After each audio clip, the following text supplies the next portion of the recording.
Hello everyone, I am Vinay Singh and welcome to Power BI Learning Series.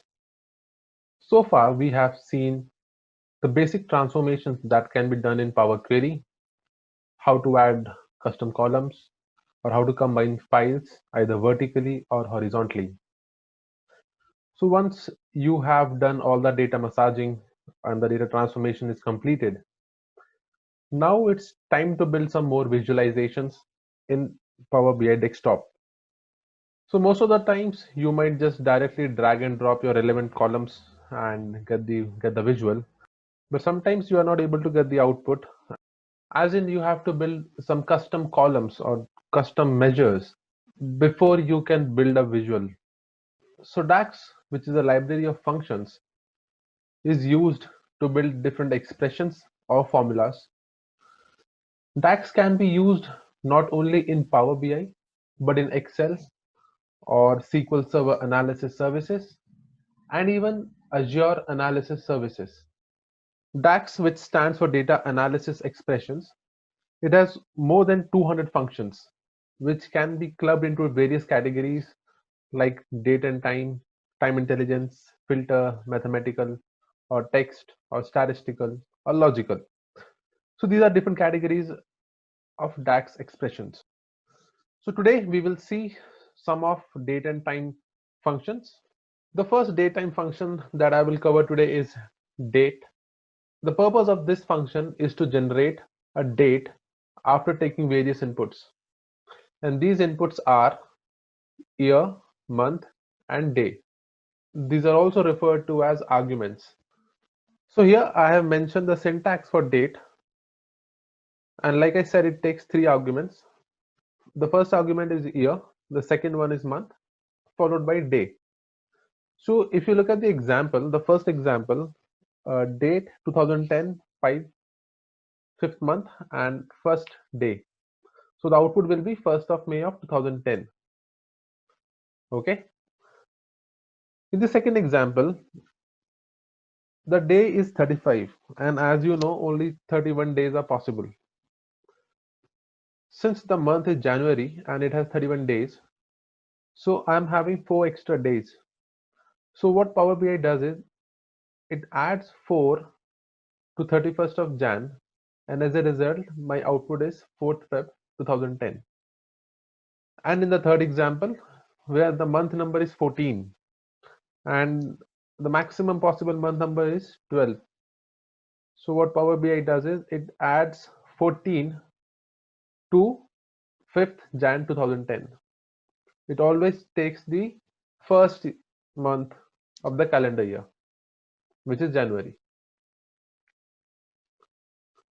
Now, how this can be done in Power BI, I'll show you, but with some other function of date time, and which is a calendar function.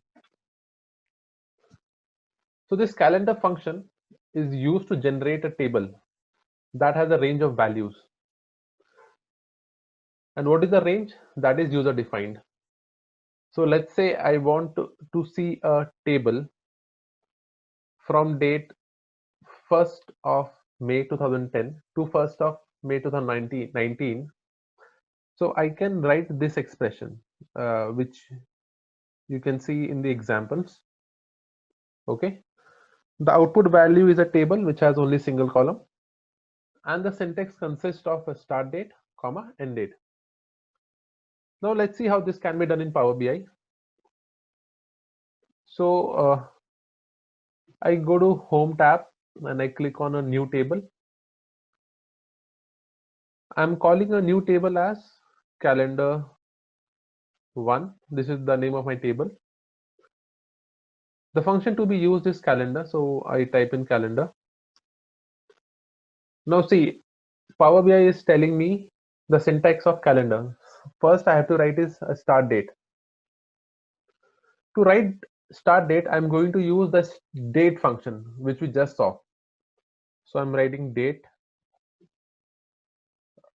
Let the year be 2010, month being 5th month, and first day.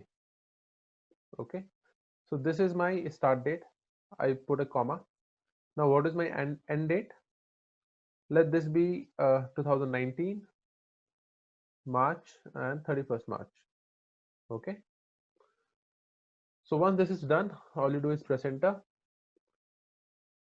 and this is how you get a new table. So if you see, a new table with the name calendar 1 has been created. I'm sorting this calendar table in ascending order. Okay. So if I see, it is starting from 1st of May 2010 and going till 31st of March 2019. And to just see whether the last date is 31st March of 19, I click on sort descending, and here it is. So the first row is 31st March 2019. So this is how you use the calendar function and a date function. The third important function in DateTimes is a calendar auto. So this works exactly similar as calendar function, but here range of dates is not user defined. It is created on an automatic basis. Let's say you are having 10 tables in your data model, and across all the 10 tables there are 5 columns of date type. Now Power BI tries to determine minimum date and maximum date across all the 5 columns.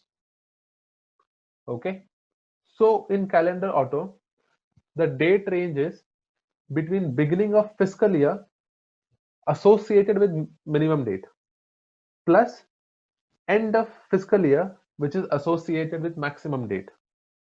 Across all my tables, only sales table has one column which is of date type, and it is order date. And if I look at the range of values in it, it is from 4th of July till 25th of June 2015. So here my minimum date is 4th July 14 and maximum date is 25th of June 2015.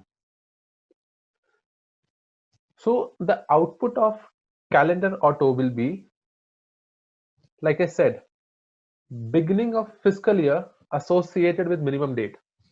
So my minimum date is 4th of July 2014. Therefore, beginning of fiscal year will be 1st of Jan 2014. Okay, so this is my start date, and end date would be fiscal year associated with maximum date. So maximum date is 25th June 2015. Therefore, my end date will be 31st of December 2015. And to show you how this will work, I go to new table. I am calling this as calendar 2 and I'm writing calendar auto. I don't pass any argument for now. All I do is press enter. See, now my calendar 2 table, it is starting from 1st of Jan 2014 because my minimum date was 4th of July 2014 and beginning of financial year, which is associated with 4th of July, will be 1st of Jan of 2014. And similarly, my maximum date was 25th of June 2015. Therefore, fiscal year associated with max date would be 31st of December 2015. Now let's say I'm not interested in a calendar year which starts from January. Rather, I want a financial year which starts from April. So this calendar auto has an argument which is an optional argument. Here the argument is fiscal year end month. So normally my fiscal year ends in the month of March, so I'm typing in 3. So now if you would observe, my date range would be from 1st April 2014 to 31st of March 2016, because now I am interested in financial year rather than a calendar year. Now there are a few other date time functions also. Now let's just say I want to extract what is the year from this date column. What I can do is I go to new column. I'm calling my new column as year. It will be equal to year from date column. So basically I am from my date column, which is in calendar 1 table, I want to extract year. Okay. So this is how you extract a year. Now let's say I am more interested in extracting the month. So what I can do is, this is the column header month. I type in, this is the DAX function month, and I type in the name of column, which is date. Okay. All right. So this is how you extract year on a month from a date column. So in this video, I showed you 5 different date and time functions. One being date, second calendar, third calendar auto, fourth year, and fifth is month. So that's it for this video. Thank you.